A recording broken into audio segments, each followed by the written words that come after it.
नमस्कार मेरे वृश्चिक राशि के मित्रों। राहु का आधिपत्य, राहु का वर्चस्व आपने थंबनेल पर देख लिया होगा। ये क्यों कह रहे हैं हम? क्योंकि राहु शतभिषा के तृतीय नक्षत्र में प्रवेश कर चुके हैं 25 जनवरी के बाद। क्या आपको भी लग रहा है कि आपके घर परिवार में आपके लिए एक अलग सा माहौल बन गया है? क्या आपको लगता है कि करियर में अब नए मौके आपके पास आने शुरू हो गए हैं? क्या आपको लग रहा है कि आप कोई अनुसंधान कर रहे हैं तो उस अनुसंधान में अब सफलताएं आपको प्राप्त हो सकती है? क्या आपको लग रहा है कि अब आपके खर्च बढ़ रहे हैं लेकिन विदेश की संभावनाएं भी आपके घर में जाग रही हैं? क्या आपको लगता है कि अब भूमि, भवन, वाहन से जुड़ा हुआ कोई फैसला ले ही लेना चाहिए? क्या आपको लग रहा है कि घर में अचानक से आपके प्रति अब लोगों की राय बदलती जा रही है और आपका एक अलग प्रभुत्व सा बनता जा रहा है? तो यह राशिफल अब आपके लिए है मेरे मित्रों। चतुर्थ भाव में, वृश्चिक राशि के चतुर्थ भाव में राहु दिसंबर 2026 तक रहेंगे और अब ये 25 जनवरी के बाद शतभिषा नक्षत्र में आ गए हैं। देखिए मेरे मित्रों, चतुर्थ भाव आपकी मां का है, आपके घर परिवार का है, आपकी मानसिक शांति का है, संपत्ति का है, वाहन का है और भीतर की संतुष्टि का है। और राहु के बारे में कहा गया है ज्योतिष शास्त्र में कि राहु यदि चतुर्थ भाव में बैठ जाए तो घर में कलह का माहौल बन सकता है, मां की सेहत थोड़ी सी नासाज हो सकती है। तो क्या ऐसा है? नहीं मेरे मित्र, इस बार ऐसा नहीं, क्योंकि वस्तु स्थिति इस बार बदल रही है। और राहु शनि की कुंभ राशि में है और शनिदेव आपके लिए तृतीयेश और चतुर्थेश होते हैं। तृतीय और चतुर्थेश के मालिक पंचम भाव में जाना बहुत अच्छा है और राहु शनि के मित्र हैं, क्योंकि राहु और केतु को शनि का चेला कहा गया है। तो घर की सुख शांति एक अलग से अब महसूस होगी। अभी तक अगर आपको लग रहा था कि घर में आपकी बातें नहीं सुनी जा रही थी, अगर अभी तक आपको लग रहा था घर में कुछ कलह की स्थिति सी बनी हुई है, तो अब वो धीरे धीरे दूर हो रही है, क्योंकि राहत आपके लिए राहु लेकर के आ रहा है। और राहु देखिए, समझ लीजिए राहु के बारे में, राहु धुंध है, कोरा है, धुआं है। अब इस धुएं से बाहर कब निकल सकते हैं? धुंध से बाहर कैसे निकल सकते हैं? जब हम लगातार उस धुंध को हटाने का प्रयास करें। आप गाड़ी चला रहे हैं और कोहरा है, तो भैया क्या करेंगे? क्या रुक जाएंगे तो कोहरा समाप्त होगा? नहीं, आपको लगातार उसमें आगे बढ़ना होता है और फिर प्रकाश आता है। तो राहु यही कह रहा है कुंभ राशि में, क्योंकि कुंभ राशि में राहु के रिजल्ट बहुत अच्छे वैदिक एस्ट्रोलॉजी में बताए गए हैं। और राहु कह रहा है कि घर में आपका एक अलग वर्चस्व बन सकता है, बस शर्त इतनी है कि आप पूरे के पूरे परिवार को एक साथ लेकर के चलें, मां का आशीर्वाद लें। भूमि, भवन, वाहन आप खरीदना चाह रहे थे, किसी तरह की कोई दिक्कत आ रही थी, तो वो दिक्कत अब धीरे धीरे राहु की कृपा से आपके जीवन से दूर हो रही है, क्योंकि राहु आपके जीवन में एक नई रोशनी लेकर के आ रहा है। जो उलझने लंबे समय से आपका पीछा नहीं छोड़ रही थी, अगर ऐसी कुछ उलझने थी, तो अब वो उलझने धीरे धीरे परत दर परत धीरे धीरे आपके जीवन से हटने वाली हैं। आपको राहत यहां पर मिलने वाली है। जो बात अब तक आप अपने परिजनों से नहीं कह पा रहे थे, वो बात आप उनके साथ करने वाले हैं और उस बात को तरजीह मिलने वाली है। आपका वर्चस्व आपके घर में इस वक्त बढ़ने जा रहा है। राहु की दृष्टि अष्टम भाव पर है। अष्टम भाव क्या है?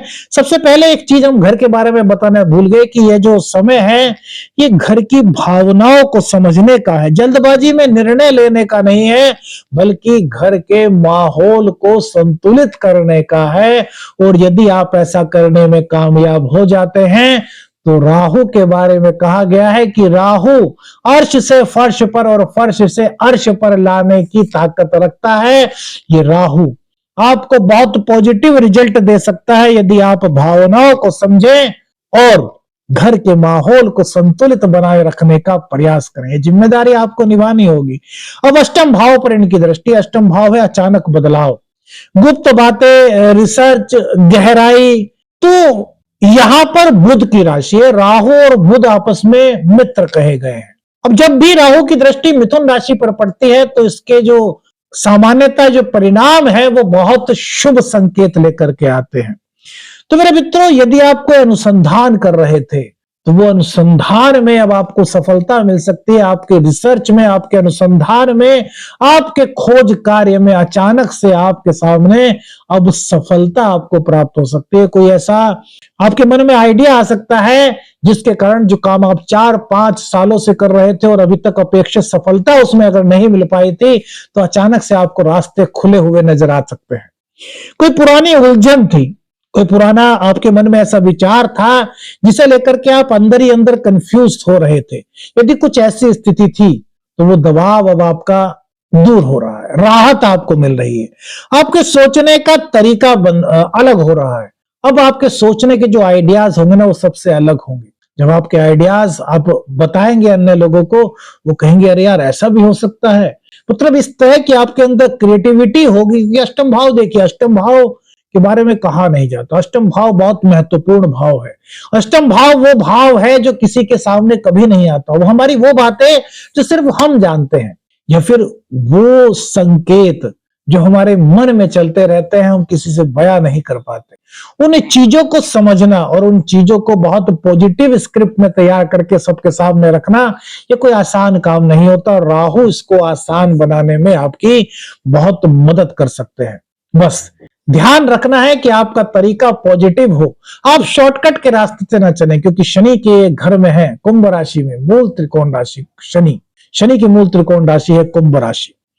दशम भाव पर राहु की दृष्टि, और जब दशम भाव पर राहु की दृष्टि हो तो ज्योतिष शास्त्र में इसे अपने आप में एक बहुत ही महत्वपूर्ण, बहुत ही शुभ योग बताया गया है। वृश्चिक राशि के मित्रों, करियर को लेकर के यदि आपके मन में कोई असमंजस था तो वह असमंजस दूर हो रहा है। लेकिन यहां पर एक चीज जरूर देख लीजिए, आपकी कुंडली में यदि सूर्यदेव मजबूत स्थिति में है, सूर्यदेव उच्च की स्थिति में है, सूर्यदेव अपने ऐसे घर में बैठे हैं जहां वो कारक होते हैं, तो फिर ये राहु आपके लिए करियर में एक से बढ़कर के एक नए रास्ते खोलने में आपकी मदद कर रहा है। यदि आपको अभी तक करियर में कोई स्पष्ट दिशा नहीं मिल पाई थी, तो यह आपके लिए स्पष्ट दिशा अब प्रकाशित कर सकता है। प्रकाशित करने का मतलब क्या हुआ कि अब आपको नजर आने लगेगा कि आपके लिए क्या सही है, आपको किस फील्ड में जाना चाहिए और कहां से आपके भाग्य को एक नया मुकाम मिल सकता है। राजनीति में यदि आप हैं तो राजनीति में भी ये आपके लिए बहुत महत्वपूर्ण, बहुत शुभ संकेत दे रहा है। आपका बिजनेस हो चाहे आपकी जॉब हो, उन दोनों में बड़े अवसर आपको मिल सकते हैं। पद प्रतिष्ठा मान सम्मान का योग इस वक्त राहु के शतभिषा के तृतीय नक्षत्र में प्रवेश करने से आपको मिलने वाला है। देखिए, वृश्चिक राशि पर इस वक्त शनि की पनौती चल रही है। शनिदेव पंचम भाव में जब होते हैं वैदिक एस्ट्रोलॉजी के अनुसार, तो उसको शनि की पनौती कहा जाता है। और कहा जाता है कि जब शनिदेव किसी राशि से पंचम भाव में होते हैं तो जीवन में अनेक प्रकार के परिश्रम उसे करने पड़ते हैं। आशानुरूप परिणाम जो है वो देरी से मिलते हैं, हर कार्य में डिले होता है। लेकिन इस वक्त जो राहु ने अपनी स्थिति बनाई है, यह आपके लिए बहुत महत्वपूर्ण हो सकती है। मेरे प्रिय वृश्चिक राशि के मित्रों, जो धैर्य रखेगा, दिखावे से दूर रहेगा, कर्म पर टिका रहेगा, लगातार प्रयास करेगा और अपनी सोच को, अपनी योग्यता को लगातार अपडेट करेगा। राहु क्या कहते हैं कि अपने आप को अपडेट रखिए, हर वक्त अपने आप कुछ ना कुछ नए सीखता रहिए, चाहे आपको ज्ञान कहीं से भी मिले। तो राहु आपको किसी भी हालत में निराश नहीं होने देंगे, वरन आपके लिए एक से एक नए रास्ते लाने में आपकी मदद कर सकते हैं। यह समय है जब आपको इमेज से ज्यादा अपनी स्किल्स पर ध्यान देना है, शॉर्टकट से बचना है। अब राहु देव की 9वीं दृष्टि 12th हाउस पर है। अब ज्योतिष शास्त्र में कहा गया है कि 12th हाउस में राहु हो तो कोर्ट कचहरी वगैरह का कुछ विवाद वगैरह, इस तरह की कुछ केस में फंसने की संभावनाएं बन जाती हैं। लेकिन यहां पर ऐसी कोई स्थिति नहीं बन रही, क्योंकि राहु की जो दृष्टि 9वीं पड़ रही है वो तुला राशि पर पड़ रही है। और तुला राशि यानी कि दैत्यों के गुरु शुक्राचार्य, राहु दैत्य, तो क्या अपने गुरु की दृष्टि जहां पर डालेंगे राहु, वहां पर कुछ खराब करेंगे? नहीं। राहु की द्वादश भाव पर दृष्टि आपके कुछ खर्च बढ़ा सकते हैं, लेकिन ये खर्च दिखावे के लिए नहीं होंगे, ये खर्च बेफजूल के नहीं होंगे। ये खर्च हो सकता है कि आपका विदेश में आपको जॉब मिल जाए, विदेशी कंपनी में आपको जॉब मिल जाए, विदेश जाने का अपना स्वप्न था तो वो इस वक्त पूर्ण हो जाए। हाँ, यहां पर कुछ त्याग की अपेक्षा आपसे रखते हैं। कैसा त्याग? देखिए मेरे मित्रों, इस चीज को आपको बताता हूं, आप भी इससे इत्तेफाक रखते हो तो अपनी राय हमें दीजिएगा। बहुत सारे लोगों की इच्छा होती है कि हम विदेश में जाएं, देश में जाकर के हमारी ऐसी नौकरी लगे कि हमारी बहुत अच्छी इनकम हो जाए। बहुत से लोगों के ऐसे सपने होते हैं।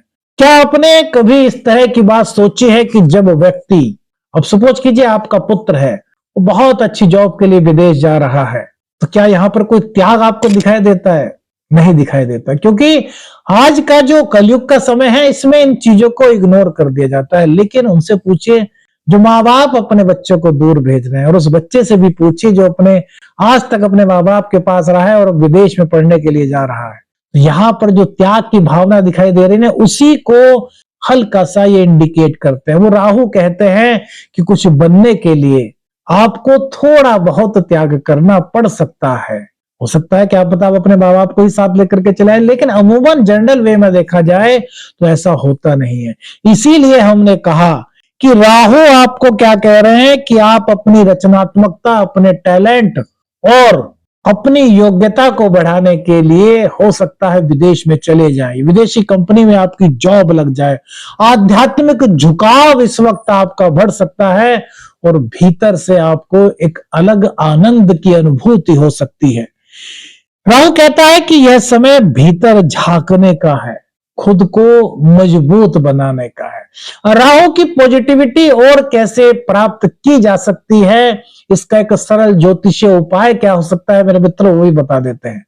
देखिए, शाम के समय सभी अपने घर में दीपक जलाते हैं, धूप बत्ती करते हैं, अगरबत्ती जलाते हैं।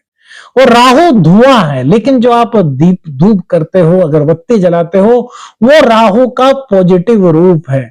और इसको हम थोड़ा सा और पॉजिटिव बना सकते हैं। किस चीज से? तो एक दीपक में थोड़ा सा कपूर डाल लीजिए, मिट्टी का दीपक ले लीजिए, उसमें थोड़ा सा कपूर डाल लीजिए, उसमें 2 लौंग डाल लीजिए, गूगल डाल लीजिए, थोड़ा सा लोबान डाल लीजिए, थोड़ी सी काली सरसों, पीली सरसों और फिर थोड़ी सी राई। अब अग्नि प्रज्वलित इसमें कीजिए और फिर इसको पूरे घर में घुमाइए। इससे जो धुआं निकलेगा वो राहु का बहुत सकारात्मक स्वरूप होगा, जो आपके जीवन में आपको आगे बढ़ने में मदद कर सकता है। आपके जीवन में आपकी कौन सी बात आपको आपके जीवन से जुड़ी हुई लगी, हमें कमेंट्स करके बताइए। आदेश रंजन, हर हर महादेव।